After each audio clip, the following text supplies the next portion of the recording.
ไหว้ปูนะครับมาเมืองไก่ๆกันนะ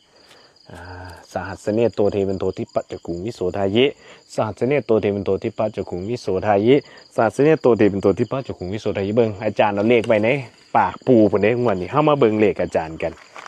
มาเบิ่งสัตว์นี่อาจารย์เอาไว้ในปากปูเลยพี่น้องเห็นบ่16 พฤษภาหลายคนเหมือนว่ามันหลายตัวแถมมันบ่หลายดอกพี่น้องซ้ำนี่มันบ่หลายดอกนี่ก็มี5ตัวนี่เห็นบ่มี37นี่มันก็เลขเดียวกันนี่37 32 72 30แล้วก็33 33นี่กันมาซื่อๆพี่น้อง372 370แต่ว่าคันเอาแบบมากคักวัดดวงวัดใจนี่อาจารย์สินำหา37นี่หลายกว่าหมู่32กับ72ก็งามเด้30นี่อาจจะบ่ซ้ำหมู่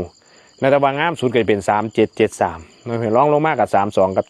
72แต่น้ำหาวัดดวงวัดใจกับ3773กลับนำเด้อเอาพี่น้องแคปหน้าจอไว้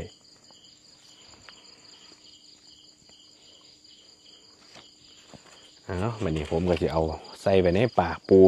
ปูขาบสับสมบัติมาให้แล้วเขาสีได้มันมาดิขอปู